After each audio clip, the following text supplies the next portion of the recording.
Pactemos por la vida y por la paz. Un programa de la Comisión Interétnica de la Verdad de la Región Pacífico, la Coordinación Regional del Pacífico y la Agenda Eclesial Regional de Paz. Hoy presentamos establecer seguimiento y control a las Fuerzas Armadas para que en su totalidad actúen con transparencia en el marco de la legalidad, del respeto a los derechos humanos y al derecho internacional humanitario. Un saludo pacífico de paz y vida para nuestros oyentes. El día de hoy tenemos la quinta sesión del programa Pactemos por la Vida y la Paz, en la que tendremos dos invitados con quienes dialogaremos sobre la fuerza pública en Colombia y cómo lograr que sus integrantes actúen con transparencia en el marco de la legalidad, del respeto a los derechos humanos y al derecho internacional humanitario. Les recordamos que este programa es una iniciativa de la Comisión Interétnica de la Verdad de la Región Pacífico y le damos paso a nuestro primer invitado. Él es Diego Pérez, experto en conflicto armado y negociaciones. Bienvenido a Pactemos por la Vida y la Paz, Diego. Es un gusto tenerlo con nosotros.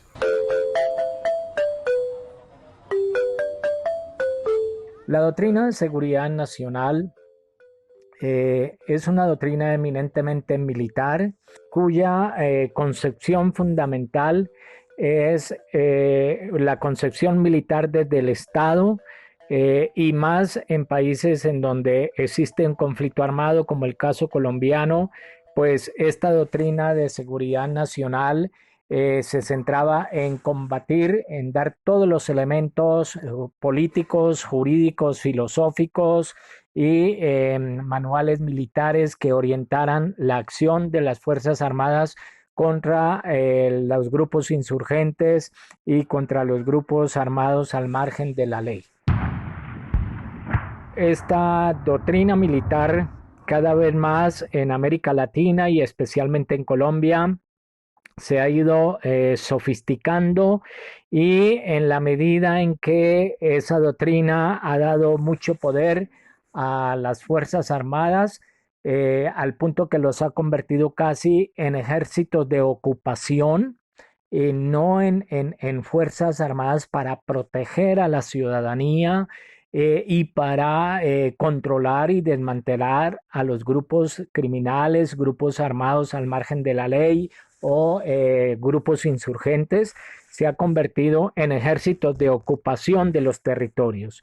Es decir, las comunidades perciben a las Fuerzas Armadas en el marco de toda esta doctrina militar y de seguridad nacional como otro ejército más que ocupa sus territorios, que invade su espacio, su autonomía, su soberanía y que igualmente viola derechos fundamentales de las comunidades. Esta doctrina militar y esta doctrina de seguridad nacional fue llegando cada vez más a la construcción también de una tipología de enemigos.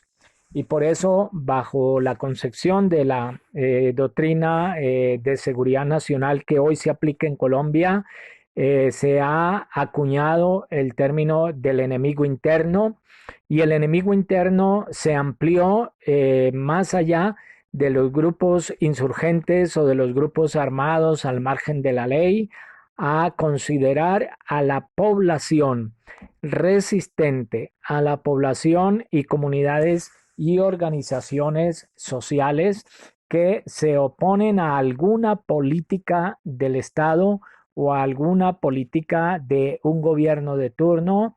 Se les considera entonces como bajo ese concepto de enemigo interno y por lo tanto entonces recibe la aplicación de todos los manuales militares que se construyen a través de esta doctrina militar. Eso ha llevado a acciones perversas y de graves violaciones de derechos humanos. Todo ese marco doctrinal ha llevado a que las Fuerzas Armadas de Colombia, la fuerza pública, incluyendo en ello a la policía, se cometan cosas tan atroces como, por ejemplo, los llamados falsos positivos, es decir, el asesinato de población civil, de jóvenes civiles, para presentarlos como dados de baja en combate, bajo esa idea de ese enemigo interno. Pero también bajo esa concepción se ha adoptado como acción permanente en el caso, por ejemplo, de las represiones a las marchas, a las movilizaciones estudiantiles, sindicales, indígenas, campesinas, reprimirlas como si se tratara igualmente de enemigos internos o de otro actor armado que estuviera disputando militarmente el poder del Estado colombiano, y por lo tanto esas represiones han tenido un carácter absolutamente exagerado, sin ninguna proporcionalidad, porque obviamente se actúa bajo ese concepto de ese enemigo interno.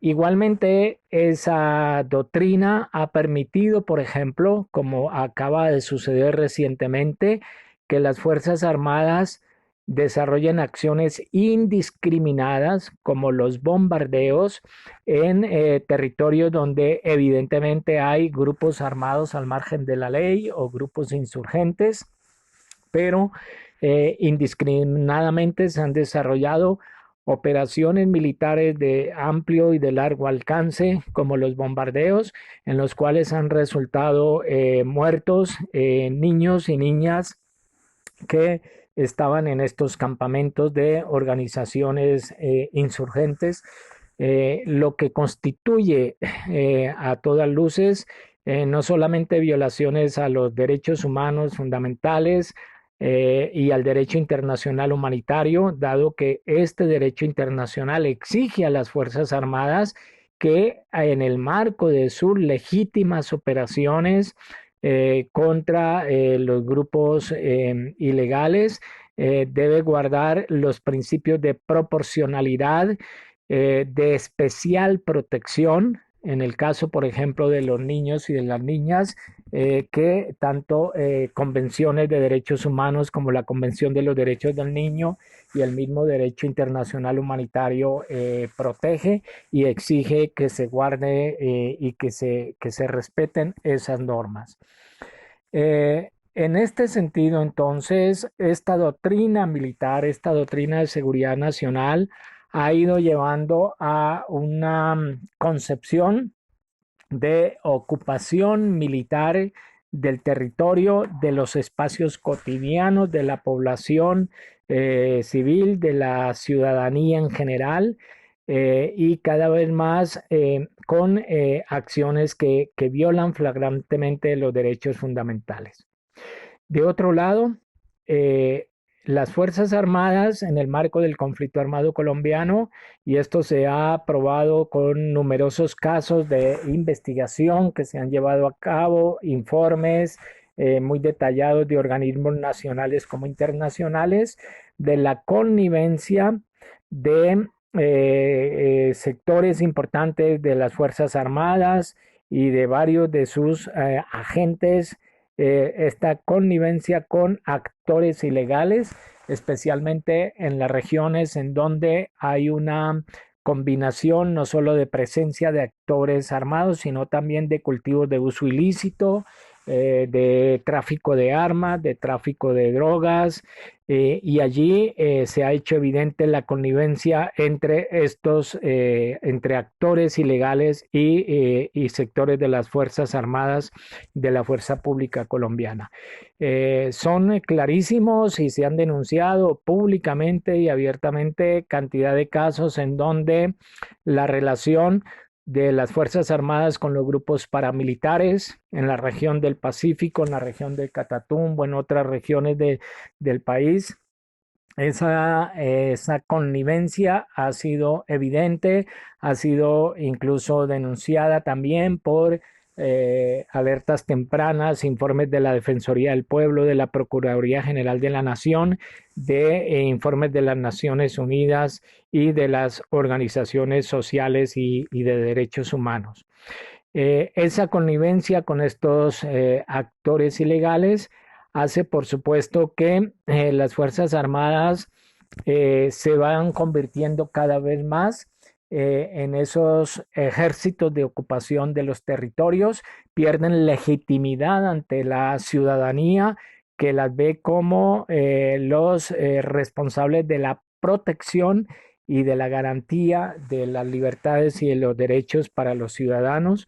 Se va perdiendo esa legitimidad, se tiene cada vez más desconfianza en el sector de las Fuerzas Armadas como un sector de protección de los territorios ante la presencia de otros actores armados. Finalmente, existen mecanismos de control para el ejercicio de la fuerza pública. La Procuraduría General desde hace varios años ha difundido varios documentos en los cuales plantea los límites que debe tener la policía y que debe tener las Fuerzas Armadas en sus operaciones.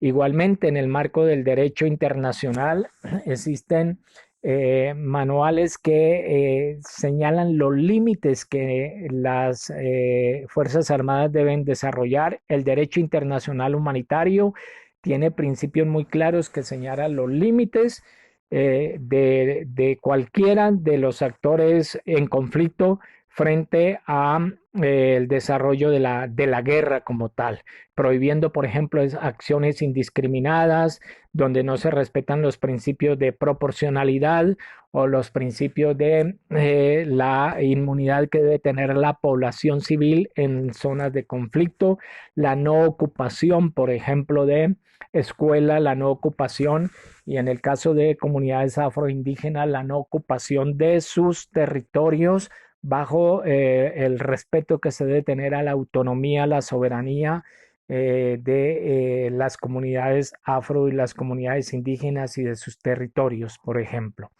En estos mecanismos de control, entonces, digo, además de que existen directrices de la Procuraduría, de otros, de la Defensoría del Pueblo, etcétera, estos mismos organismos deben permanentemente hacer vigilancia y control de las acciones que desarrollan las Fuerzas Armadas, en las cuales bajo la doctrina de seguridad nacional y bajo sus manuales estén cometiendo graves violaciones a los derechos humanos y al derecho internacional humanitario.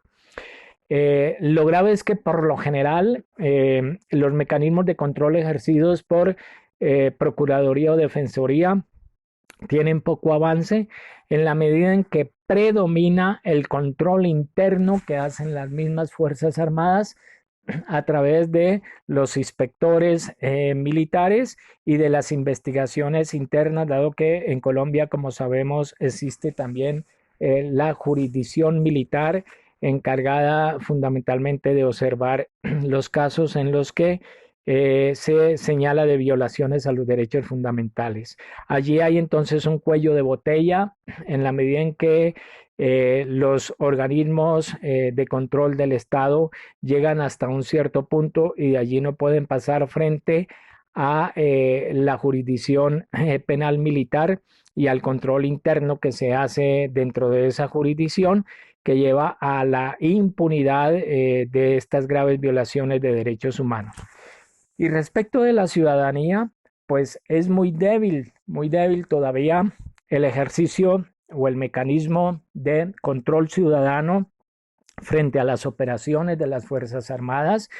Lo máximo que se ha podido, que se hace es la denuncia de las organizaciones sociales de derechos humanos y de las víctimas cuando en alguna operación militar o cuando miembros de las Fuerzas Armadas cometen atropellos y violaciones a la ciudadanía. Sin embargo, no se pasa más allá de las denuncias, dado el temor, el miedo, la atemorización, incluso amenazas que se hacen a personas que denuncian estos hechos y luego se encuentra un cuello de botella, un impedimento para avanzar en las investigaciones en toda la institucionalidad como tal, desde la Fiscalía hasta los organismos encargados de sancionar a las Fuerzas Armadas. Finalmente podemos observar todo esto con los últimos hechos. Se ha denunciado, por ejemplo, los bombardeos de campamentos donde han muerto niños y pues las investigaciones no avanzan con la misma rapidez que se avanza en otros casos.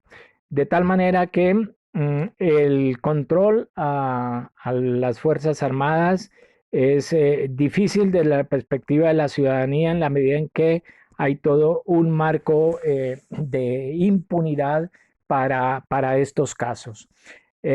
Por último, quisiera señalar que en el marco del posacuerdo se esperaba que hubiera un cambio en el papel de las Fuerzas Armadas, que fuera un papel más de protección, como lo dice la Constitución, por un lado de las fronteras y por el otro lado de la protección de los ciudadanos.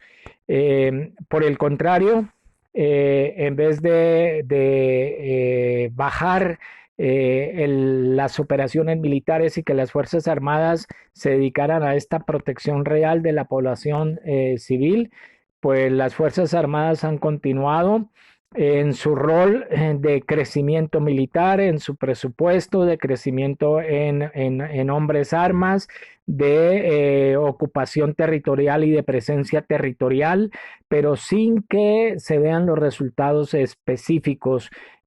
Por ejemplo, uno puede decir qué pasa en regiones como el Pacífico colombiano, donde hay una alta presencia de estructuras de las Fuerzas Armadas del Estado colombiano. Sin embargo, los actores armados al margen de la ley siguen allí ocupando territorios, expandiendo su accionar en el territorio, violando derechos fundamentales de las comunidades, y las Fuerzas Armadas allí presentes pues no hacen ninguna acción realmente preventiva y de protección, por lo cual se concluye la connivencia entre varios de esos actores ilegales y las Fuerzas Armadas. Gracias.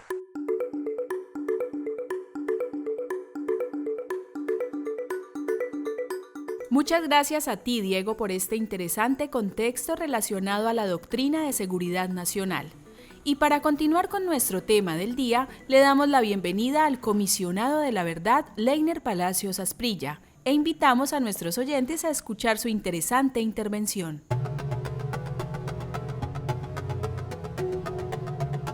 Para que las Fuerzas Armadas colombianas actúen en el marco del respeto a los derechos humanos, es importante abrir una investigación que permita judicializar, condenar y castigar de manera eficaz las personas que al interior de las fuerzas militares han venido ejerciendo los niveles de connivencia, colaboración y articulación con sectores de los grupos armados ilegales. Creo que el rol en este campo de abrir una investigación profunda por parte de la Fiscalía General de la Nación y por parte de la Procuraduría General de la Nación es fundamental, que permita la sanción disciplinaria por el mal comportamiento de estas personas. Pero también creo que debemos someter a una vigilancia más estricta por parte de la comunidad sobre el comportamiento de nuestros hombres militares en Colombia.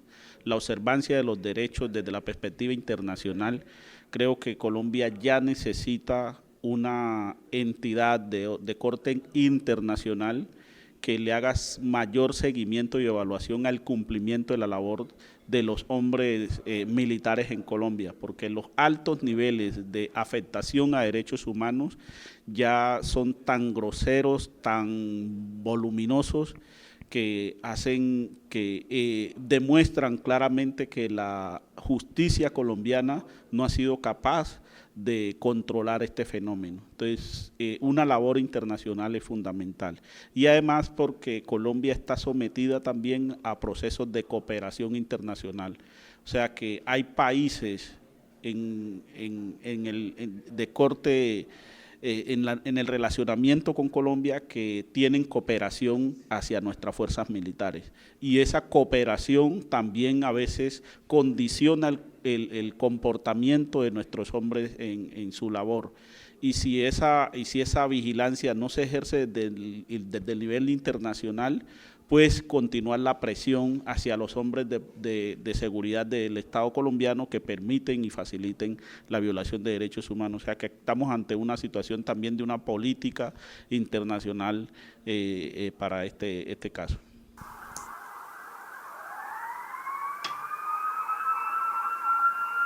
Los últimos acontecimientos nos han mostrado en Colombia que ha habido agresiones generadas por otras entidades de orden de la seguridad del Estado colombiano. Estamos hablando de la Fiscalía, estamos hablando de la Policía, estamos hablando también del ESMAD, ese batallón antimotines que se ha creado. Pues primero yo creo que amerita una formación más en derechos humanos. Nuestras autoridades militares y policiales han sido formadas en una doctrina del enemigo interno y han sido formadas viendo la labor del defensor de derechos humanos, el que protesta como el peligro, el que reclama como el enemigo. Y si esa doctrina no se modifica, seguramente esta gente, como está formada en esa lógica, cualquier defensor de derechos humanos ya lo ve como un subversivo, como alguien que cuenta con la legitimidad para atacarlo, porque su mente le indica eso. Entonces necesitamos una política de formación al interior de nuestras autoridades para que permita un conocimiento más de lo que son los derechos humanos, incluso una reivindicación de la labor social del liderazgo. Pero también insisto en la relación con otros países, porque otros países son los que proveen los insumos para que estas fuerzas militares y estas fuerzas del orden policial actúen. Por ejemplo, Estados Unidos creo que tiene un rol muy importante en el control, porque Estados Unidos vende las armas y dota a los miembros del ESMAD. Y esos líquidos que le echan a la gente para la represión de la protesta social, en su mayoría son productos que vienen de acuerdos comerciales y de cuidado y de cooperación que tiene Colombia con Estados Unidos. Y empresarios de Norteamérica les beneficia eso. Entonces, creo que es importantísimo hablar de los temas que hay que modificar también desde la política internacional de cooperación con Colombia en relación a la provisión de armas y a la provisión de insumos para el combate de la protesta social, para el tema del fenómeno del narcotráfico y para otros asuntos de cooperación, por ejemplo, en perspectiva de desarrollo que se han venido dando en estos territorios. Entonces, creo que el desafío, digamos, en la adecuación de una política más en la lógica de derechos humanos y de garantía y de respeto es fundamental. Nosotros, como Comisión de Esclarecimiento de la Verdad, hoy nos podemos atrever a asegurar que en toda la historia de la confrontación armada, Colombia ha practicado la figura de considerar al que piensa distinto como el contrainsurgente. O sea, Colombia piensa desde su estructura militar, la concesión es que toda persona que reclama, toda persona que ejerce la labor de defensor de derechos humanos es vista desde la visión militar como un guerrillero.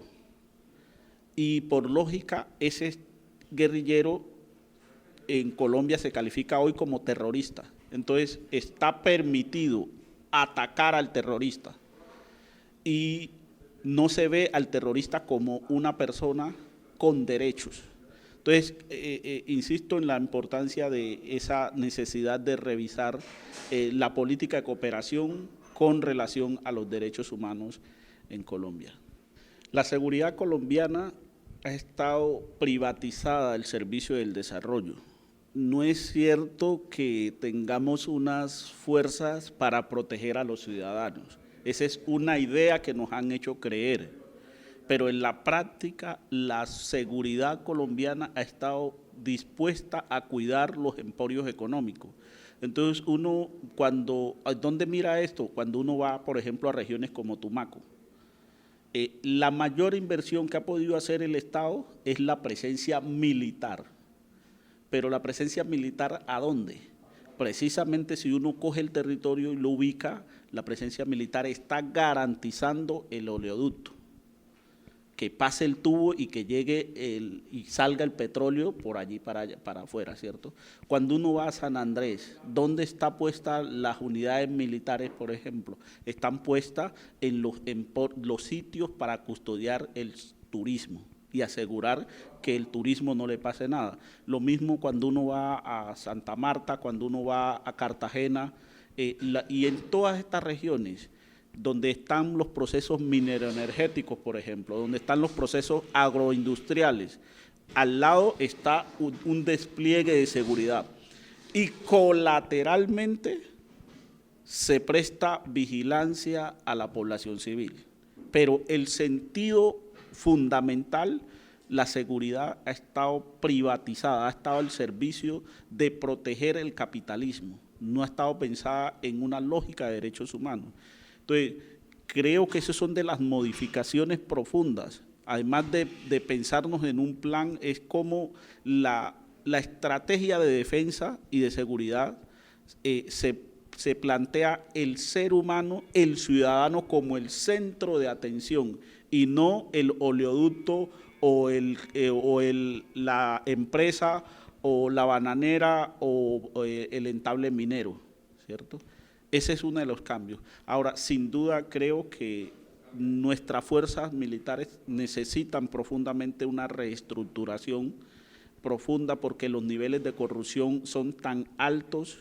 ¿Cómo es posible que hayamos aceptado en Colombia que nuestras fuerzas militares mataron con las armas que se les dotó para proteger a los ciudadanos? Con esas armas mataron a más de 6.000 personas en los falsos positivos. Eso es tremendamente grave.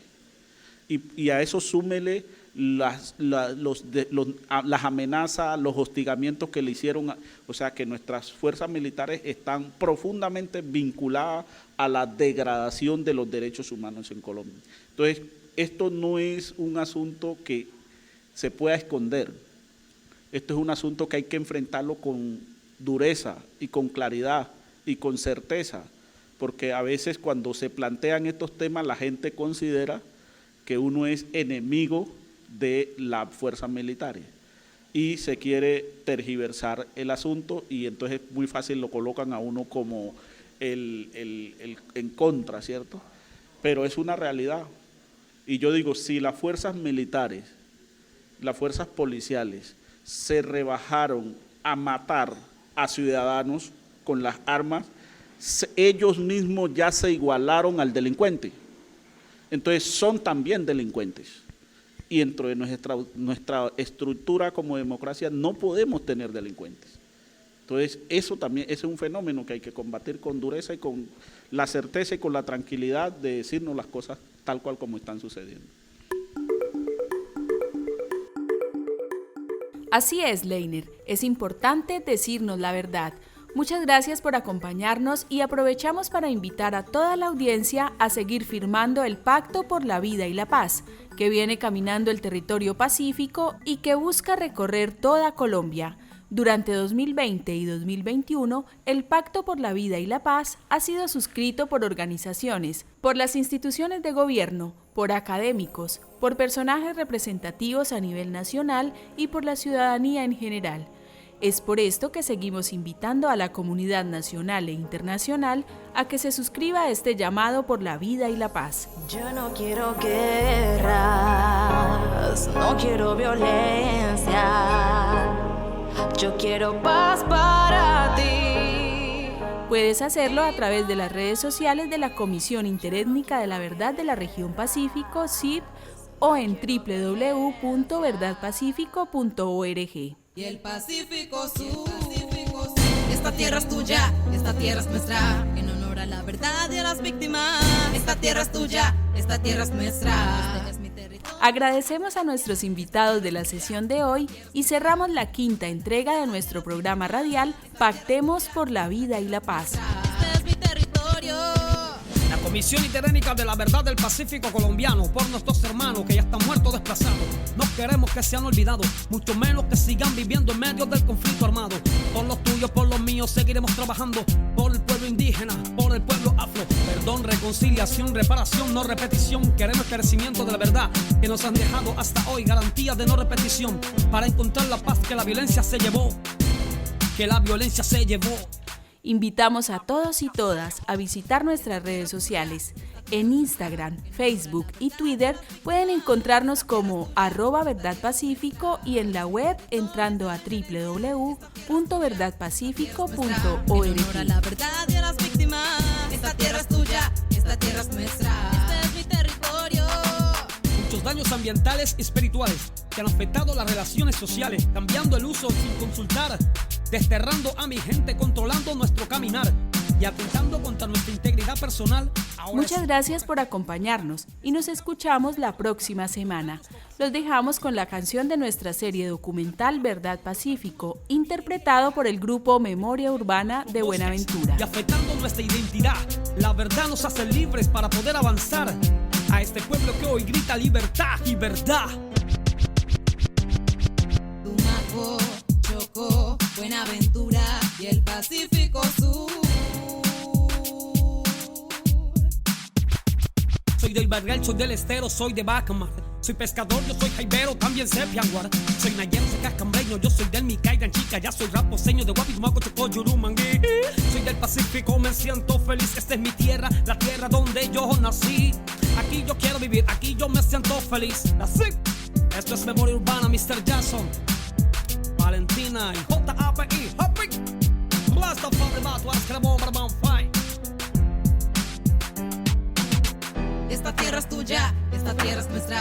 En honor a la verdad y a las víctimas. Esta tierra es tuya, esta tierra es nuestra. Este es mi territorio, esta es nuestra herencia. Esta tierra es tuya, esta tierra es nuestra. En honor a la verdad y a las víctimas. Esta tierra es tuya, esta tierra es nuestra. Este es mi territorio. Tumaco, Chocó, Buenaventura y el Pacífico Sur. Y el Pacífico Sur.